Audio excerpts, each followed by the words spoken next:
Bueno, ¿cómo están? ¿Cómo está todo este grupo que hemos armado acá desde el IPEL, tan bonito? ¿Cómo están ustedes? Comenzamos nuestra clase.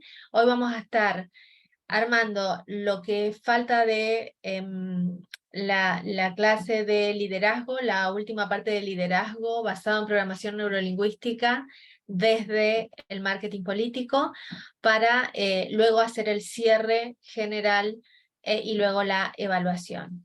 Les habrá llegado ya texto de todo lo que estuvimos trabajando durante este tiempo, y seguramente también les habrá llegado una autoevaluación.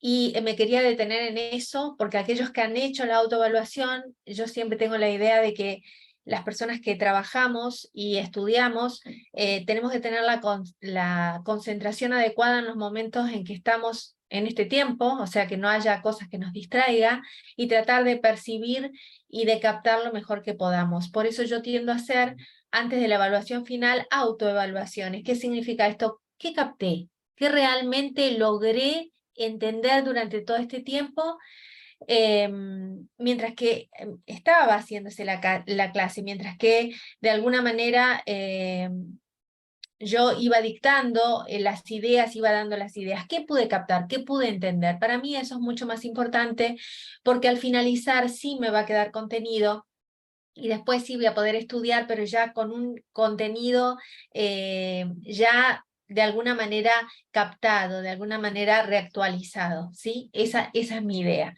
Así que la autoevaluación era de 5 preguntas, y en la próxima clase vamos a dar las respuestas correctas. Hoy vamos a hablar, habíamos quedado en el rapport.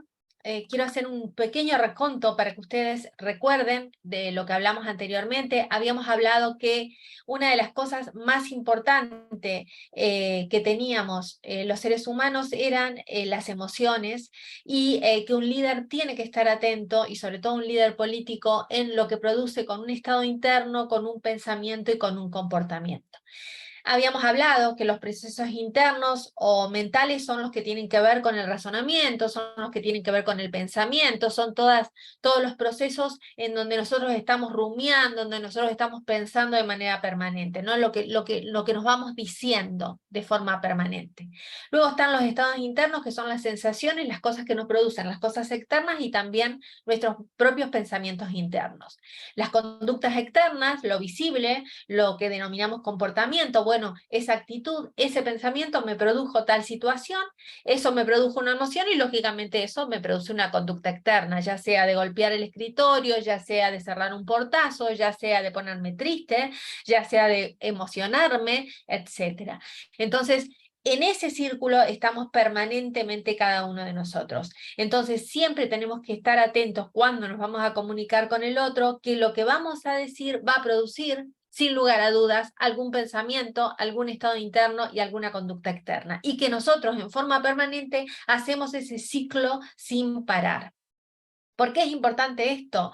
Porque se descubrió que el liderazgo bien observado, bien analizado, es aquel en donde uno puede calibrar al otro, donde puede espejar al otro, que ya lo hablamos, y donde puede acompasar a través del lenguaje. ¿Cómo acompasamos? Lo hacemos no dándole la razón a otro si no estamos de acuerdo, ¿no? Sino que a través del lenguaje verbal, como lo entiendo, lo comprendo, entiendo cómo te sentís, en tu lugar haría lo mismo si estoy de acuerdo, busquemos juntos una solución. Mirá, no es lo que yo pienso, pero busquemos una solución con respecto a esto, comprendo la situación por la que estás pasando, etc. Eso es acompasar con con las palabras. No nos olvidemos que nosotros nos comunicamos en un 55% desde el área gestual, en un 38% con el tono de voz, y solo un 7% con las palabras. Yo lo repito a esto, porque la gente cree que solamente las palabras son importantes, y en realidad en el liderazgo, en la comunicación, y sobre todo en el liderazgo político, lo que uno dice y de la manera que gesticula y con el tono que lo utiliza es fundamental para poder llegar al otro. Entonces yo creo que saber de marketing político es fundamental, pero también saberme como líder, cómo yo estoy interactuando con el otro como líder. Yo no voy a poder hacer un buen marketing político, un buen marketing discursivo, si yo no soy un líder eficiente y eficaz. Y para trabajar con esto vamos a comenzar con un cuento que a mí personalmente me gusta mucho y dice así. En el fondo de mi casa hay un cuarto de herramientas. Tengo allí todas las herramientas que podría necesitar para las tareas con las que me enfrento a diario. Es increíble. Hubo una época de mi vida en la que todavía no había descubierto la existencia de este cuarto del fondo. Yo creía que en mi casa simplemente no había un lugar para las herramientas. Cada vez que necesitaba hacer algo tenía que pedir ayuda a alguien o pedir prestado las herramientas necesarias.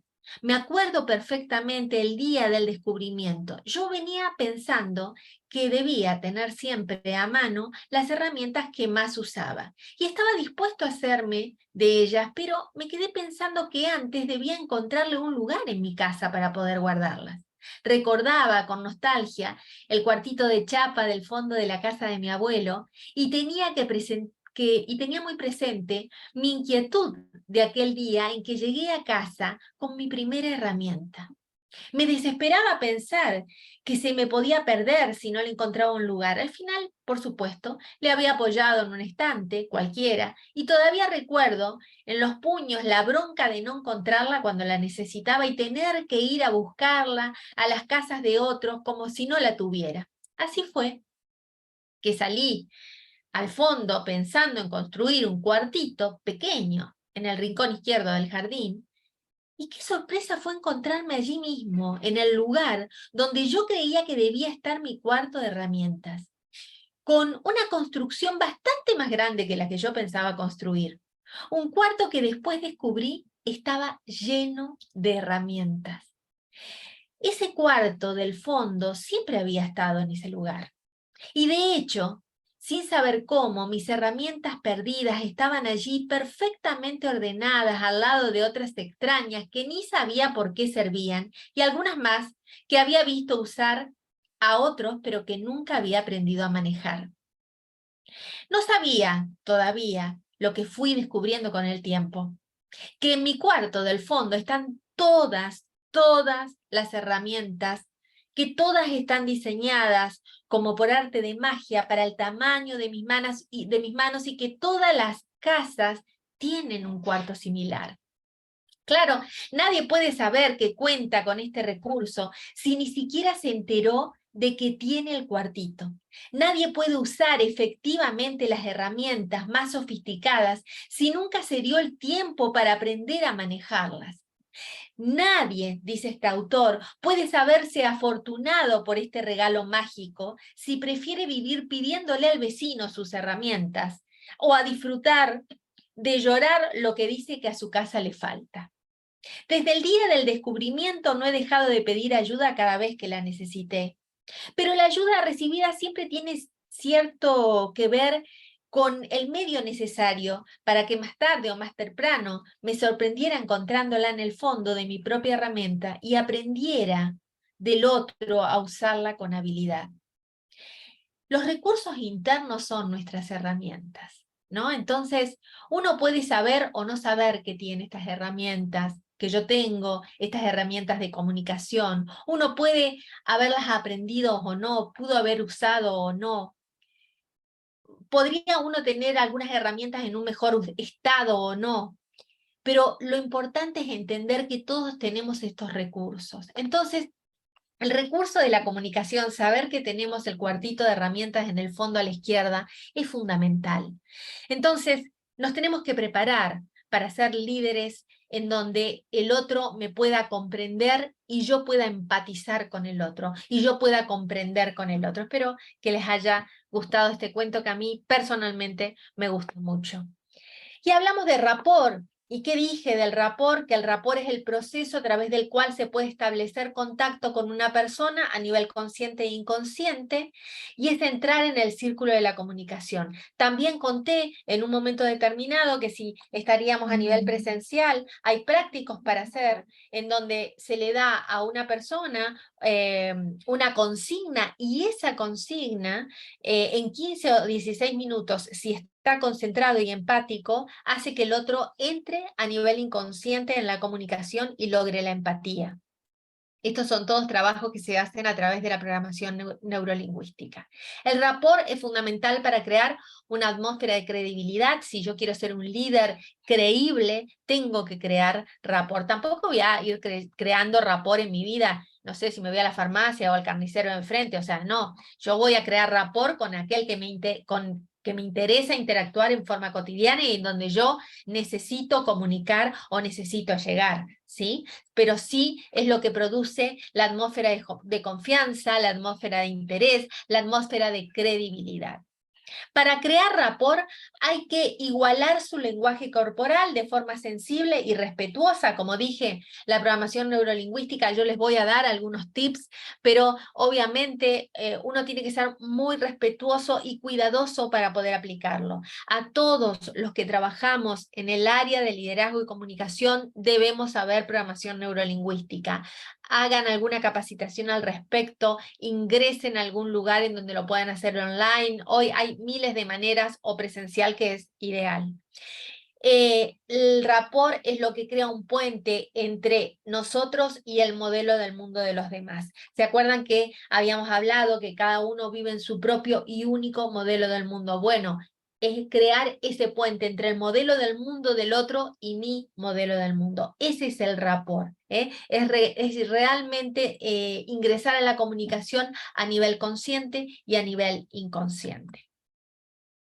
Y para establecer rapport, ¿qué es lo que tengo que hacer? Hablar menos, algo que nos cuesta a aquellos que comunicamos, observar más, calibrar a la persona, identificar cómo es su tono de voz, cómo está gesticulando, si es más bien una persona visual, si es más bien una persona auditiva o kinestésica. ¿Se acuerdan que les conté que en la programación neurolingüística la kinestesia es el tacto, el gusto y el olfato, y lo visual y lo auditivo están divididos en 1, 2 y 3? ¿Sí? Entonces, primero, si es una persona visual, si es una persona auditiva o si es una persona kinestésica.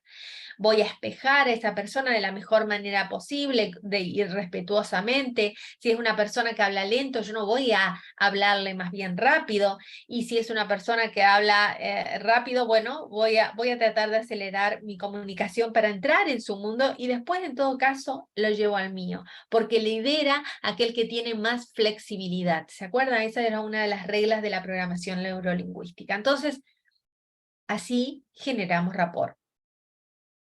¿Cómo establecemos? De esta manera, observando, calibrando, espejando, y logramos ingresar a nivel inconsciente en la comunicación con el otro, en el modelo del mundo de la otra persona. Quiero ingresar ahora a trabajar con ustedes en algo que en comunicación y liderazgo basado en programación neurolingüística se denominan metaprogramas. ¿Qué son los metaprogramas? Son programas internos o filtros que distorsionan la realidad objetiva y que utilizamos inconscientemente para determinar a qué prestar atención y no. Imagínense que nuestro cerebro, la única función de nuestro cerebro es ahorrar. Entonces, lo que el cerebro no quiere es, por eso la creatividad es algo que no tiene que ver precisamente, la neurociencia acaba de descubrir que una de las cosas que le molesta al cerebro es ser creativo, porque él quiere que esté todo lo más rápido que sea posible, así ahorra su tiempo, ¿no? Entonces, estos programas internos o filtros distorsionan nuestra realidad objetiva y que utilizamos inconscientemente para prestar atención a determinada cosa y determinada no. ¿sí? Porque, como yo les expliqué el otro día, no vamos por un bosque viendo los tipos de árboles y de flores y de fauna que hay alrededor del bosque. Vemos un bosque. En todo caso, por ahí identificaremos un pino. Pero después seguimos caminando porque nuestro objetivo es pasar por el bosque, no analizar el bosque. Eso le pasa al cerebro. Entonces, prestamos atención a aquellas cosas en donde nosotros queremos llegar a un objetivo. Por eso hay gente que te dice, o que dice, ay, yo no sé, yo me olvido de todo, yo no presto mucha atención, no recuerdo determinada cosa. Bueno, eso se llama ser selectivo, ¿no es cierto? Ser selectivo en el mundo interno, en sus programas internos o sus filtros internos. Esos son los metaprogramas.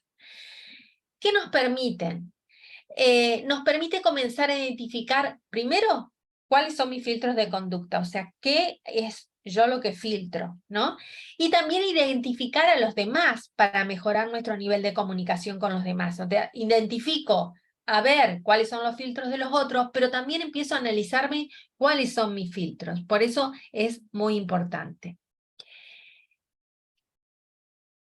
Esto tiene que ver con el perfil del lenguaje y del comportamiento. Existen lo que se denomina en comunicación, basado en programación neurolingüística y liderazgo, los estilos de elección primario, los estilos de elección secundario y los estilos de elección determinantes.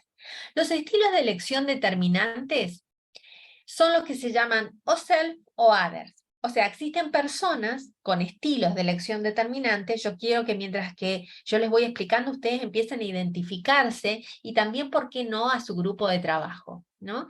El estilo de elección determinante es, por ejemplo, el self, la preferencia en sí mismo.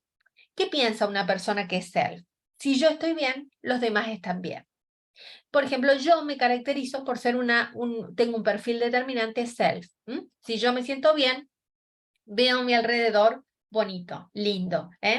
Y luego están los others, preferencia en los demás. Si los demás están bien, yo estoy bien. Casi siempre tenemos un estilo de elección básico que predomina en nosotros, pero podemos a veces estar más others y a veces menos self, etc. Pero siempre hay un predeterminado, ¿no? Un predominante, que en este caso, por ejemplo, sería self, en mi caso. Voy a explicar lo que es ser un others, por ejemplo. Yo doy el ejemplo siempre de mi mamá. Mi mamá es una persona que ella está muy atenta al bienestar del otro, ¿no? Entonces, vos le llamás por teléfono, yo soy correntina, estamos a 700 kilómetros de distancia, pero viví muchos años en el sur y estaba a 2000 kilómetros de distancia. Pero yo le llamaba y ella empezaba, ¿y vos te acordás de fulanito que se casó con, vos sabés que el hijo de ese chico está muy mal? Y bueno, vos la tenés que escuchar, porque para ella realmente le afecta esa información, y le afectó seguramente en su día, ¿no? Las personas ADER están muy atentas a los demás, ¿no? Atenta al bienestar de los demás. El ser muy others y es complicado, porque los demás casi siempre no están bien. Siempre algo nos está pasando a medida que nos pasa o transcurrimos en el día. ¿Sí? Ser self es a veces cuidarse un poco, como diría Peirce, el de la terapia gestal, tener esas capas de cebollas, bueno, que uno sabe que de alguna manera puede salir al mundo. Ninguno está mal, ser extremadamente self o extremadamente others. No está mal, porque cada uno es la manera de ser de cada persona, ¿sí? Entonces, primero, en este primer estilo de elección, me gustaría que ustedes se piensen, ¿qué soy yo más? ¿Soy más self? ¿Soy más others? ¿Cómo me identifico? Obviamente que uno fluctúa, no está siempre igual, pero siempre tiene uno que determina. Este es el primer estilo de elección según la comunicación y el liderazgo basada en programación neurolingüística. El segundo estilo de elección para entender a los demás son los estilos de elección primarios. O sea, estilos de elección gente, lugar, cosas, información, actividad, tiempo. Yo siempre lo explico a esto con una salida, una invitación a una salida a comer un asado el fin de semana. Nosotros lo llamamos asado, no sé, ustedes le llamarán juntadas de fin de semana, ¿no? Entonces, a aquel que le importa el lugar, vamos a suponer que yo soy de estilo de elección primario gente, Podemos tener hasta 3 estilos de elección, ¿no? Lo primero que te voy a preguntar es, ¿quién va? ¿Quién va? Y bueno, va fulano, va mengano, va sultano, y ahí decidiré. Si mi estilo de elección es gente con quienes están. Hay otros que te preguntan, qué bueno que me invitaste, ¿dónde, che? ¿Qué lugar es? Que lo único que le importa es el lugar. Y le importa, eh, por ejemplo, cómo va a ser el lugar, si es al aire libre, si es, ay, pero va a ser frío, dicen que va a haber, que va a ser 28 grados, perdón, 27 grados, 26 grados, y bueno, capaz que no sé, o que hay mosquitos, qué sé yo. Digamos, el lugar es importante.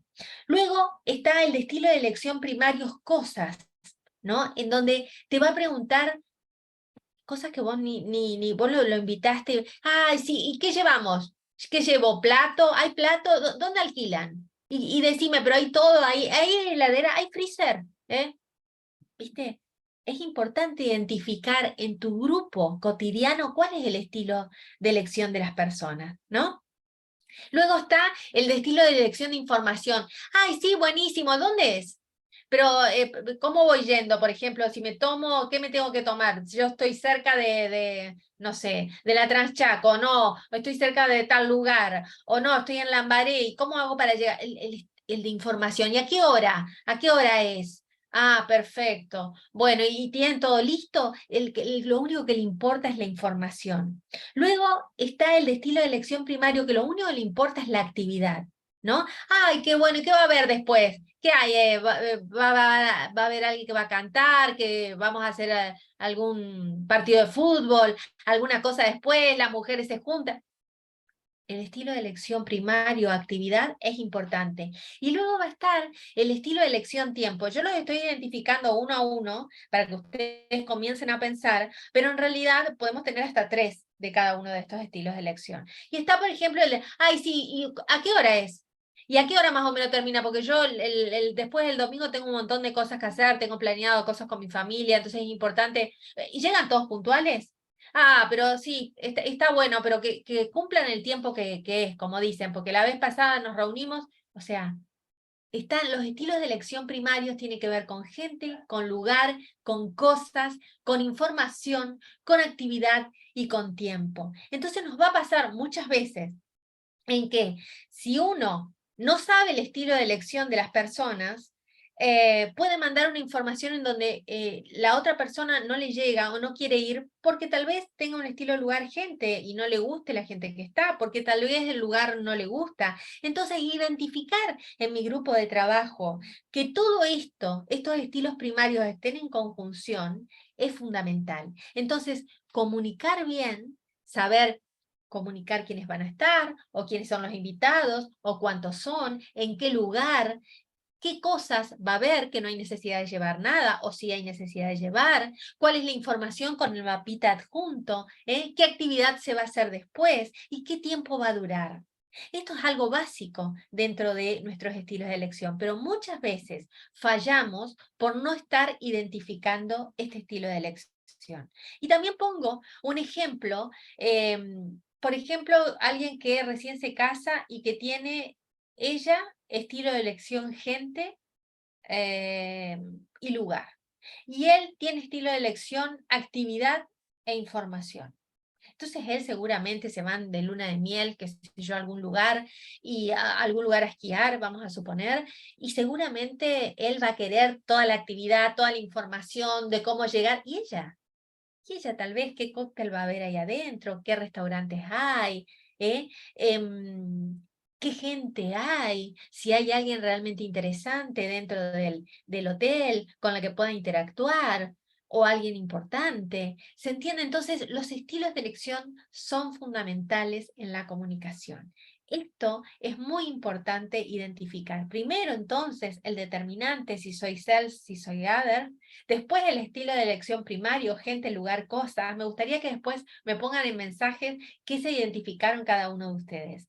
En la próxima clase tengo un test que se los voy a mandar para que lo podamos identificar qué son. Pero mientras tanto me gustaría que jueguen con esto, ¿qué soy yo? ¿Y qué son los de mi entorno cotidiano? ¿No? ¿Qué son? ¿Qué estilos de elección tienen? Bien. Y luego están los estilos de elección secundarios. Estos son un poco más complejos, se basan en la programación neurolingüística y te permiten identificar cómo piensan las personas. Están los estilos de elección general, los estilos de elección específico, después vuelvo, los estilos de elección orientado a objetivos, los estilos de elección alejándose de problemas, los estilos de elección marco interno y los estilos de elección marco externo. Es importante entender esto para poder comprender cómo se comunican las personas. Se habrán dado cuenta que el liderazgo es mucho más complejo cuando uno empieza a entender qué importante es la comunicación interpersonal, qué importante es la comunicación con la otra persona. Esto es fundamental. Entonces, si yo voy a hablar de estilos de elección secundarios, voy a empezar con el general. Hay gente que tiene metáforas lingüísticas, que el líder, el buen líder, tiene que desenmascarar esas metáforas lingüísticas. Por ejemplo, hablas con conceptos abstractos, se olvidan de detalles importantes y ofrecen poca información. La metáfora lingüística normalmente de un estilo de elección secundario es: siempre hacen todo lo mismo, todos me dejan sola, nunca llegan a horario. Siempre hacen lo mismo, siempre. Siempre, no hubo una vez que haya hecho un líder, diría, pero siempre hicieron lo mismo. Siempre utilizan siempre, todos, nunca. Utilizan estilos de elección generales, y hablan siempre como si fueran muchas personas. No identifica, por ejemplo, no te preocupes que acá todos siempre llegan tarde. Todos, no hay ni uno, que llegue temprano. No hay ni uno que cumpla en el horario. Siempre hacen lo mismo, siempre, nunca cambiaron. Todos me dejan solo, ni una persona te acompañó. Eso sería un líder que identifique este estilo de elección. ¿Cómo se identifica este estilo? Escuchando. ¿Y cómo uno replica siempre, todos, nunca? Repreguntando. Entonces, lo primero que hay que hacer es repreguntar. ¿Sí? Siempre, nunca. Todos los que utilizan generales, estilos de elección secundarios generales, siempre utilizan, siempre, este estilo de elección. Entonces sería siempre, nunca, todo sería ni una persona, alguna vez. O sea, esa es la retroalimentación que hay que hacer en el estilo de elección secundario.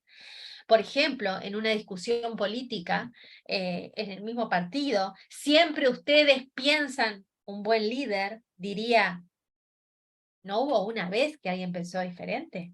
Que tienen que decir que siempre. Todos piensan iguales, todos, no hay ninguno de los que estamos sentados acá que pensemos diferente. Eso sería un buen líder que retroalimenta. Entonces, se lo dejo a eso, algunas perlitas para que vayamos agregando en nuestra cotidianidad, en nuestra comunicación interpersonal en forma cotidiana. Este sería un estilo de elección secundario general. Un estilo de elección secundario específico es que focaliza la atención hacia los detalles y siguen una secuencia y no se desvían de ella. Por ejemplo, la metáfora lingüística son los que repreguntan y repreguntan, ¿no? Pero explícame nuevamente, ¿de qué manera específicamente? ¿De qué modo precisamente? Comentame bien cómo me dijiste anteriormente sobre un tema determinado y retroalimentan desde ese tema. Es muy importante que se den cuenta que se focalizan, hay gente que se focaliza en un determinado objetivo hasta identificar todo lo que quieren saber sobre eso. Esas personas tienen un estilo de elección secundario específico. Entonces, cuanto mejor información doy a estas metáforas lingüísticas, de qué manera específicamente y puedo ampliar y tengo conocimiento sobre esto, mucho más voy a tener del lado mío aquel que cumple un estilo de elección secundario específico. Hay personas también que son orientadas a objetivos. O sea, personas que piensan en términos a objetivos a alcanzar. Están motivados por el desafío y el logro. La metáfora lingüística de estas personas: lo puedo hacer, se puede lograr, consideremos los beneficios. A ver, voy a explicar. Estos estilos secundarios podemos ser varios de estos estilos cada uno de nosotros. Me gustaría que se repiensen también ahí. ¿Qué soy? ¿Soy general? ¿Soy específico? ¿Ahora soy orientado a objetivo o soy alejado a problemas, que es el que vamos a ver próximo? O sea, yo quiero que cada uno de ustedes se repiensen en qué manera es su conducta comunicativa interpersonal diaria. Que se repiensen desde ahí y a partir de ahí retroalimenten en esto a ver qué podemos mejorar en esa comunicación, para que sea más empática y para poder tener un liderazgo sobre esta, ¿sí? Entonces, una persona orientada a objetivos piensan en términos a objetivos a alcanzar y están motivadas por el desafío. La metáfora lingüística es yo lo puedo hacer, yo lo puedo lograr, consideremos los beneficios. Ustedes saben que mi especialidad es también armar grupos de trabajo dentro de las organizaciones. Y a veces me piden en empresas en que yo arme los equipos de venta. Y en los análisis y test que hago, yo identifico quiénes son orientados a objetivos y quiénes son alejados de problemas. Y siempre dentro de un grupo de venta pongo los dos. Pongo las dos características comunicacionales. ¿Por qué? Porque si yo en mi equipo de venta tengo todo direccionado a objetivo, y bueno, nos vamos a ir todos a tirarnos del precipicio. ¿Se comprende? Entonces, también pregunto, en el grupo de trabajo de ustedes, ¿hay gente toda orientada a objetivo? ¿O hay alguna que son alejados al problema? Y eso también está bueno, porque tener esa persona son las personas que están atentas a lo que debe evitarse, que el orientado objetivo no lo ve. ¿Se entiende? Entonces, a evitarse aquello que puede causar un problema. Y la metáfora lingüística de una persona alejada a problema sería, tendríamos que pensarlo, elijo esto para qué, evito discusiones, mejor no, porque pueden surgir problemas. Claro, que si yo tengo en un grupo de ventas toda gente alejándose del problema, imagínense, no llegan a ningún objetivo. Los echan a todos, al supervisor, al gerente, al jefe, a todos. Entonces, también una pregunta que debo poner a la mesa. ¿Y en mi grupo? ¿Y en mi equipo de trabajo? ¿Y en mi partido? ¿Y en las personas que tengo son todos alejándose de problemas? Si todos son alejándose de problemas, estoy con un problema, porque realmente nadie, incluyéndome, vamos a llegar a un objetivo. Entonces, saber si yo tengo un estilo de elección secundario orientado a objetivo o alejándose de problemas es muy importante.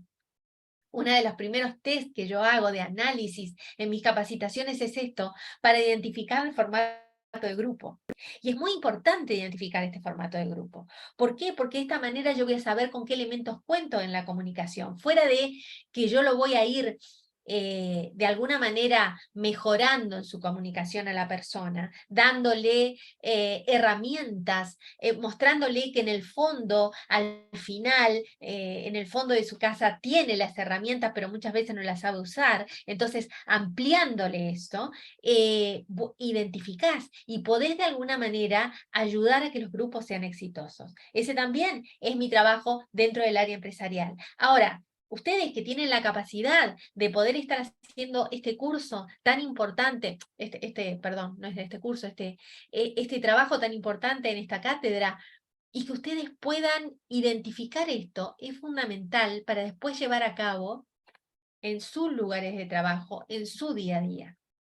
Entonces, estilos secundarios, para no perderse, están los generales, el que generaliza todo, el que especifica todo, el orientado a objetivos, el alejado a problemas, y es muy importante tener estos dos dentro de los grupos de trabajo. Ni tener muchos, de todos, ¿no? De cualquiera de ellos en exceso, sino que sea como un mix. Y luego están las personas que tienen marco interno y otros que tienen marco externo. Voy a explicar cada uno de ellos. El marco externo soy yo quien decide lo que está bien y lo que está mal. Aunque reciban y acepten información del entorno, emplean su propio juicio para tomar decisiones. Entonces, vamos a identificar una persona de marco interno casi siempre por su metáfora lingüística. Solo yo soy el que puedo decidir esto. Escuché con atención todo lo que ustedes dijeron, lo voy a considerar. Yo sé que, yo creo, yo pienso, yo sé. La persona de marco interno es una persona que parece muy abierta y te pregunta, ¿no? Y bueno, ¿vos qué pensás? ¿Y vos qué crees? ¿Y vos qué sentís? Y hace una reunión y hace un grupo de ideas y decide.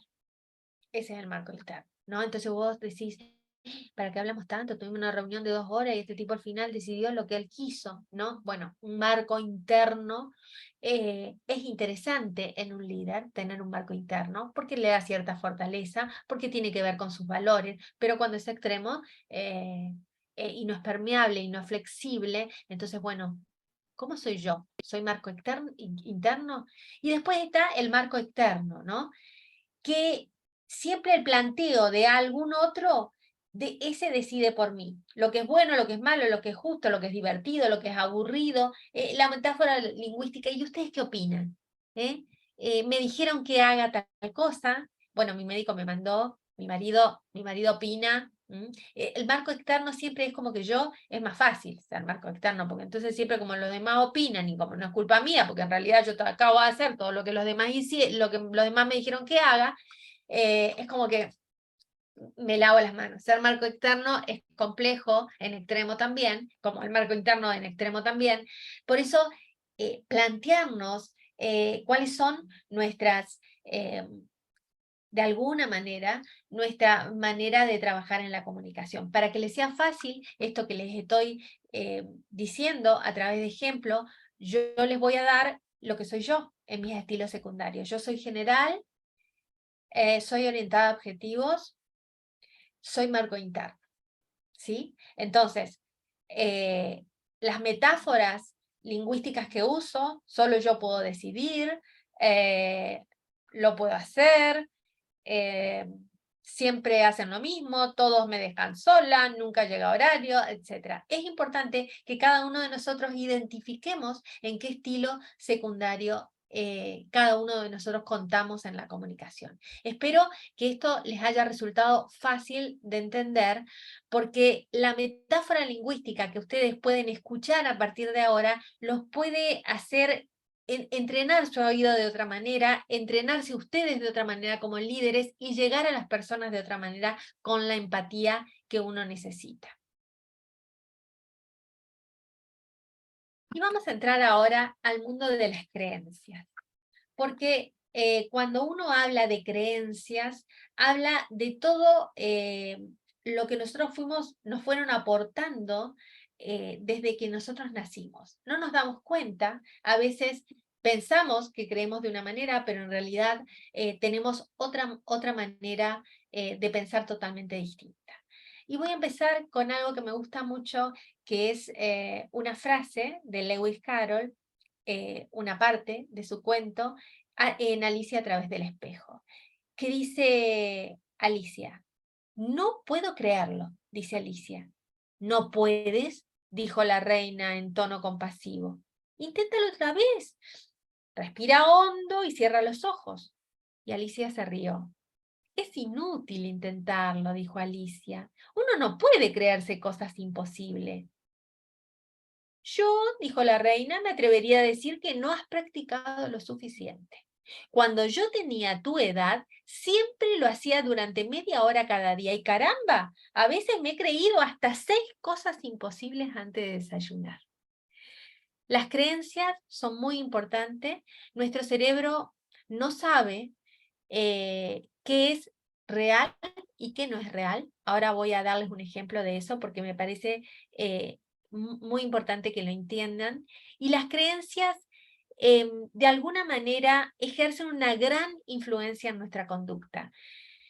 Nos motivan, nos dan forma a lo que hacemos.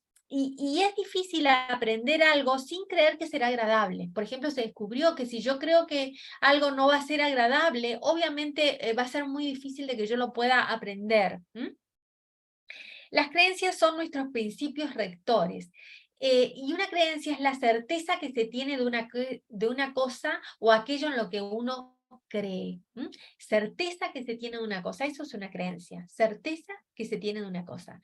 A veces esa certeza es algo que me contaron, es algo que me dijeron mis abuelos, pero no es algo que sea verdad.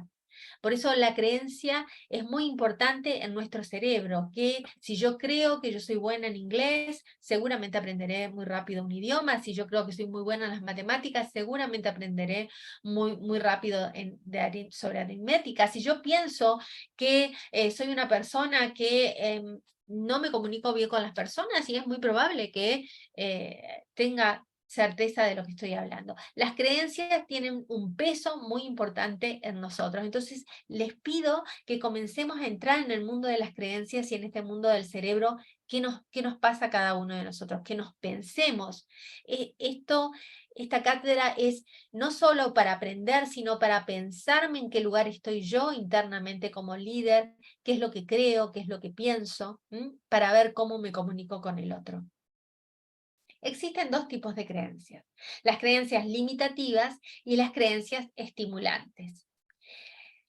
Las creencias son principios rectores, los mapas internos que empleamos para dar sentido al mundo. Una creencia limitativa, por ejemplo, sería no puedo hacer una cosa. Y una creencia estimulante, yo pues es que tengo una cosa especial, que yo entro a un lugar determinado y consigo hablar con la persona que quiero.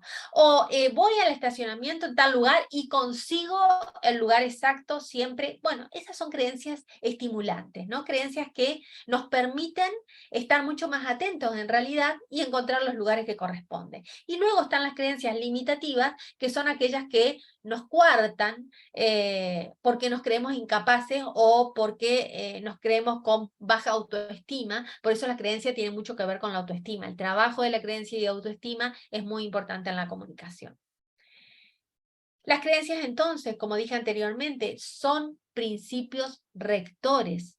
Son los mapas internos que empleamos para dar sentido al mundo. Son principios que de alguna manera nos muestran al mundo según lo que nosotros creemos.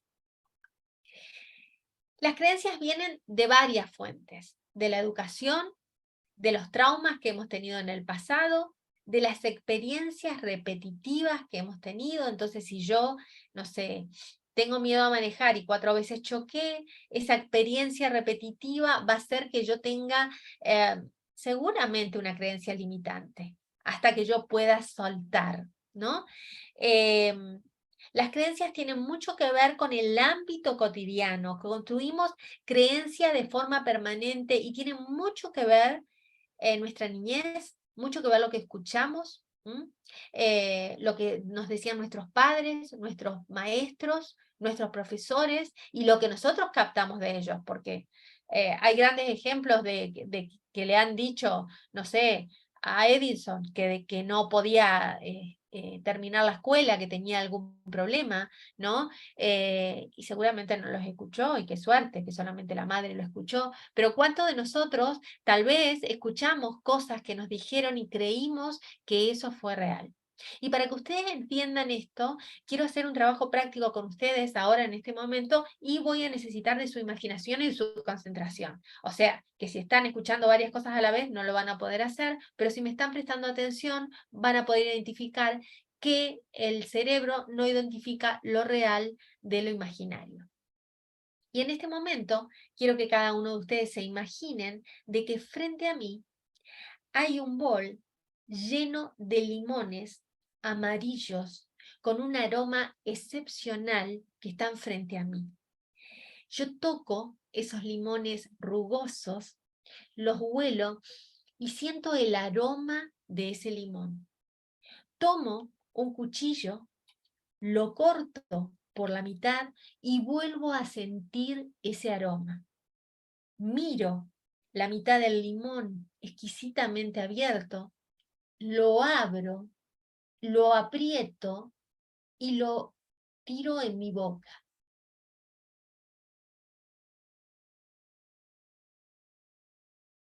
¿Qué pasó con sus glándulas salivales mientras yo expresaba todo esto? Seguramente todas sus glándulas salivales se movilizaron. No había limones, señores. Nunca hubo. Solamente conté. Esto es el cerebro, ¿sí?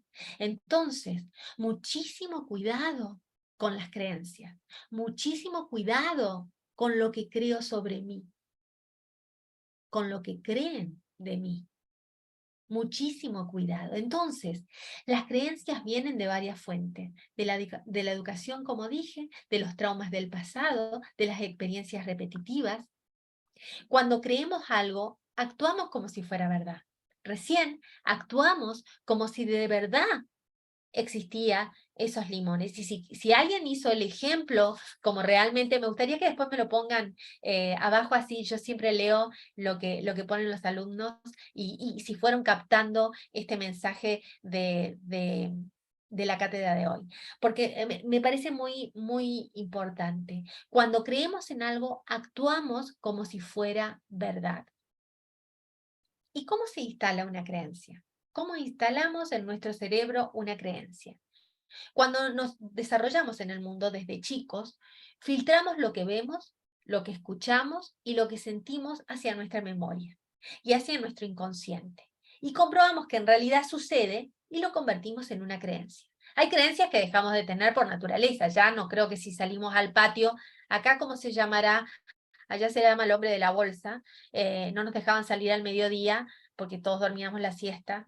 Está bien que yo estoy hablando de una época que capaz que hay algunos que ni saben, pero bueno, algún miedo de algo los padres a veces instauraban. Por ejemplo, el hombre de la bolsa. Ya sabemos que ahora salimos al mediodía y no está el hombre de la bolsa, ¿no? Tendríamos problemas si todavía pensamos en eso. Pero bien, cuando algunas creencias nos van quedando. Hay creencias, por ejemplo, que ustedes dicen, yo he trabajado con mucha gente que dice, ay, yo no sé, a mí el dinero, por ejemplo, tengo algo con el dinero, porque no me queda, por ejemplo, no sé, no me quedan las manos. Entonces vos empezás a preguntarle y casi siempre empezás a captar cosas que le han dicho de chico, ¿no? El dinero es sucio, ¿no? Sí, porque yo cuando toco el dinero me lavo las manos. Entonces, si yo siento que el dinero es sucio, lo tengo que sacar. Esa es una creencia. Bueno, de esas creencias hay montones. O, por ejemplo, no, mi hermana siempre fue superior a mí. No, ella siempre resaltó en la escuela, por eso yo no resalto. Yo trato siempre de estar atrás, de no hablar. Es una creencia, ¿sí? O sea, si estamos trabajando con grupos, estar atrás no creo que nos sirva de mucho. Tenemos que estar actuando, interactuando, a nuestra forma, a nuestra manera, con nuestra personalidad, pero interactuando. Entonces, una buena metáfora de las creencias limitativas, sobre todo, aquellas que no nos dejan avanzar, es cómo funciona, por ejemplo, el ojo de una rana. Ustedes saben que una rana verá casi todo lo que quede en su entorno inmediato. La rana observa todo lo que queda en el entorno inmediato, pero solo interpretará como alimento las cosas que se muevan. La rana solo interpreta que tiene un alimento si se mueve. Por ejemplo, las moscas, ¿no? Y tengan una forma, una forma determinada. Bien, esta es una manera muy eficaz de proveer a la rana de alimento, como pueden ser las moscas. Sin embargo, dice este autor, como solo objetos negros en movimiento son reconocidos como alimentos por la rana, una rana se moriría de hambre si la ponemos en una caja con un montón de moscas muertas. Del mismo modo, los filtros perceptivos, muy estrechos y muy eficaces, pueden privarnos de buenas experiencias. Aunque estemos rodeados de posibilidades, aunque nosotros lo podamos lograr, no lo vamos a ver porque nuestra creencia limitativa es que no lo puedo lograr, ¿sí? Por el simple hecho de que no son reconocidas como tales. Entonces, fíjense qué interesante esto, darse cuenta qué creencias tengo. Y me gustaría que ahora anoten 5 creencias, de las cuales algunas sean limitativas y algunas sean estimulantes de ustedes, para poder así trabajar en este tipo de creencias. Entonces, es importante cuando uno habla de creencia, de entender cuál es mi mapa interno, cuáles son mis creencias, qué es lo que yo pienso, qué es lo que yo creo. Yo no me voy a poder comunicar con el otro si yo no identifico cuáles son mis creencias, porque tiene que ver con mi autoestima, porque mi creencia se instaló y tengo que identificar. Ustedes saben que en el análisis que uno muchas veces hace, trabajando en comunicación, desarmas la creencia. Porque la verdad es que te das cuenta, la traes a nivel consciente y una vez que la trajiste a nivel consciente, se desarmó. Ya no creo que yo le voy a tener miedo a los autos porque choqué 4 veces, pero lo que tengo que hacer es subirme y enfrentarme nuevamente. Siempre hay que enfrentarse a esa cosa que uno tiene temor. Tengo temor a hablar en público, bueno, tengo que empezar a capacitarme, tengo que empezar a acercarme a un grupo menor, a veces a 4, a 5, a 6, porque si no, no voy a poder lograrlo, ¿sí? Porque esa es mi creencia. Y también empezar a escuchar qué nos decían, qué nos decían, qué nos decían de nosotros, o qué decimos nosotros a nuestros hijos, algo tan complejo. ¿Qué decimos? Dice que se le dice no hasta 100 veces a un niño antes de cumplir el año. 100 veces, ¿no? Es mucho. Más de 100 veces. Bien, entonces, vamos a ir cerrando hoy con verse implícito y comprometerse. Para mí es importante entender la diferencia entre una persona cuando se ve comprometido y cuando realmente solamente se ve implicado.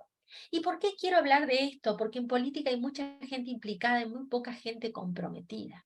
Y si nosotros estamos trabajando en marketing político, debemos saber si realmente estamos comprometidos con el lugar y con el trabajo que estamos haciendo. Y para eso les traje un cuento que lo vamos a compartir en un ratito. Implícito de aquello que se considera incluido en una proposición sin que necesariamente se exprese. Y si yo soy parte del grupo de WhatsApp de madre, pero la verdad que nunca ni lo miro, porque tanta cantidad de cosas hablan que yo la verdad, estás comprometida, no estás. Traigan el coso azul para el día lunes, seguro que tu hijo nunca lo llevó, porque como vos no lo lees, ¿sí? Entonces estás ahí en el grupo. Sí, tengo un grupo de amigas de los viernes, solemos salir, un grupo de amigos, pero la verdad que yo juegan todo al pádel, yo hace años no juego al pádel, pero lo tengo al grupo ahí, que es el grupo de pádel. Implícito, comprometido, y no sé. Entonces, el compromiso es una obligación contraída, es una palabra dada, es una fe empeñada. Yo estoy comprometido con mi espacio, estoy comprometido con el grupo de gente. Yo quiero que crean en mí, para lo cual tengo que mostrar todas las herramientas que tengo en el fondo a la izquierda que escucharon en el cuento. Porque tengo muchas para dar, ¿sí? Entonces, eso es sentirse comprometido. Y acaba el cuento. Se trata de Marcos, así se llama el protagonista de este cuento. Marcos estaba decidido, en su día de descanso, había elegido caminar por la ciudad, tomar un café en algún bar, leer el diario y comprar algunas prendas de moda para estar al tono con esta primavera, que ya se había hecho sentir en estos días, y en especial en este sábado de sol radiante que había elegido para distenderse. El centro de la ciudad estaba llena de gente buscando el mismo objetivo que Marcos, comprar y distenderse. En un momento, no le agradó rodearse de tanta gente, así que se alegró al tomar una calle distinta y con poco movimiento. Al llegar a la mitad de la cuadra, le llamó la atención la vidriera de una joyería en donde mostraban un reloj de marca conocida con su último modelo. Después de eso, todo fue muy rápido. De un momento a otro comenzaron a sonar las sirenas y escuchó un grito de ¡alto! ¡Policía! Marco se da vuelta y un hombre uniformado le estaba apuntando con un arma. Por unos segundos no entendió nada y solo atinó a levantar las manos hasta que observó que de la joyería retiraban a 2 personas que pretendían robar en ese lugar. A Marco lo esposaron y lo suben en un auto con los 2 ladrones. A los policías no les importó lo que Marco gritó hasta el cansancio. Soy inocente, no tengo nada que ver con esta situación. Está de más decir que fue el sábado más caro de Marcos en la historia de su vida. Desde ese día, Marcos los sábados toma café y lee el diario en su casa. Y la pregunta es, ¿Marco estaba comprometido o estaba implícito?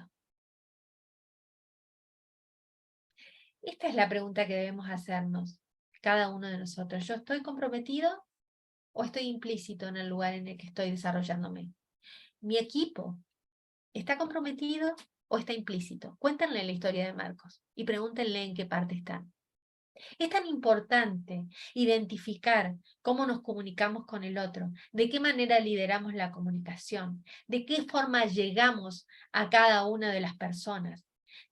¿Qué soy? ¿Qué estilo de elección tengo? Primario, secundario, determinante, soy más self, soy más others. Identifico que hay gente que es más other y tengo que tener una escucha más activa porque esa persona, en verdad, está pensando diferente, está sintiendo diferente. Entonces, si yo empiezo a identificar los estilos de comunicación, voy a empezar a ser más empática y a tener una escucha activa. ¿Y cómo tengo una escucha activa? Respetando al otro.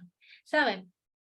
Hay cosas que están en los libros sagrados de cualquier religión, ¿no? De cualquiera de las religiones que elijamos. No haga a los demás lo que no te gustaría que te hagan a vos, ¿no? Entonces, yo siempre tengo esa premisa en mi vida, porque creo que a una persona la valoran y la cuidan cuando el otro valora y cuida. Y a veces hablo de la ecología y hablo del ser ecológico, que es del cuidado a los demás. Entonces, eso también es escuchar de forma activa. No, no me importa lo que diga el otro, solamente me importa lo que estoy haciendo yo, o estoy con el celular mientras que le estoy prestando atención en partes al otro, o veo lo que el otro me está exponiendo. La falta de respeto no debe estar dentro del liderazgo. Un líder es aquel que cuida del otro. Si no, dediquémonos a otra cosa. Yo siempre digo, hay tantas cosas por hacer, ser administrativo, estar adentro de una oficina. No me gusta la gente. ¿No te gusta la gente? Y es muy difícil si no te gusta la gente trabajar en política. O sea, es muy difícil trabajar en atención al público si no te gusta la gente. No, no me gusta hablar mucho con la gente y no, hagamos telemarketing, ¿no? Yo siempre hago estas concepciones para que entendamos la importancia de la comunicación. Bueno, quería cerrar esta parte de liderazgo que me parece muy interesante porque tiene que ver con un montón de cosas que cada uno de nosotros podemos ir trabajando en el marketing político. Los mecanismos de las emociones, como para ir entendiendo, tienen que ver con de qué manera esto que hablamos al principio, ¿no? Cómo actúo, qué es lo que pienso y a partir de ahí qué emoción se genera.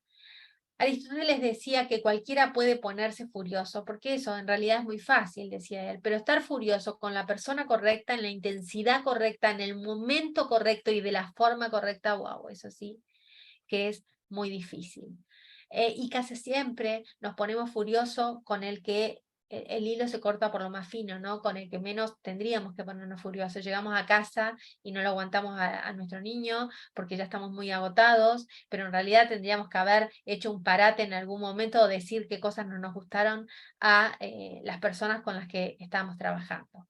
Porque siempre podemos hacer. Los errores de la comunicación y la resistencia a los cambios es una de las cosas más importantes a tener en cuenta. Lo incómodo, lo desconocido, lo inconveniente nos sacan de nuestra zona de confort y lo que nosotros queremos es estar siempre dentro de nuestra zona de confort. Un líder es una persona creativa, es una persona que intenta salir de su zona de confort, que intenta incomodarse, que intenta ir a lo desconocido y que intenta muchas veces no ser tan conveniente, ¿no? Y eso, la resistencia a los cambios, es uno de los mayores problemas en la comunicación y en la cotidianidad. Y también tenemos que tener en cuenta cómo podemos definir la inteligencia, que es la inteligencia en realidad es la capacidad de hacer distinciones. Una persona es más inteligente que otra por el número de distinciones que es capaz de hacer. Y eso también es algo que me gustaría que lo analicemos. ¿Qué cantidad de distinciones puede hacer? Por ejemplo, esto tiene que ver en un ambiente o en un contexto. Por ejemplo, nieve en Alaska tiene 49 palabras, significados diferentes, no sé, nevisca, nevada, no sé, eh, hielo, semihielo. Nosotros para la palabra nieve, una. ¿Cuántas palabras? Entonces, la inteligencia es la capacidad de hacer distinciones. Y una persona es más inteligente que otra en una determinada cosa, cuanto más distinciones hace en un ambiente o contexto. Es muy importante saber cuántas distinciones hago yo con respecto al lugar donde estoy trabajando, cuánto conocimiento, cuánta inteligencia tengo con respecto a eso. Por eso la comunicación está asociada a un tipo específico de inteligencia, que es la interpersonal. Si yo no desarrollo esa inteligencia, va a ser difícil comunicarme de forma correcta con el otro. Bueno, creo que le he dado una síntesis de lo que es liderazgo en política y de la importancia de la programación neurolingüística y la Gestalt con respecto a esto.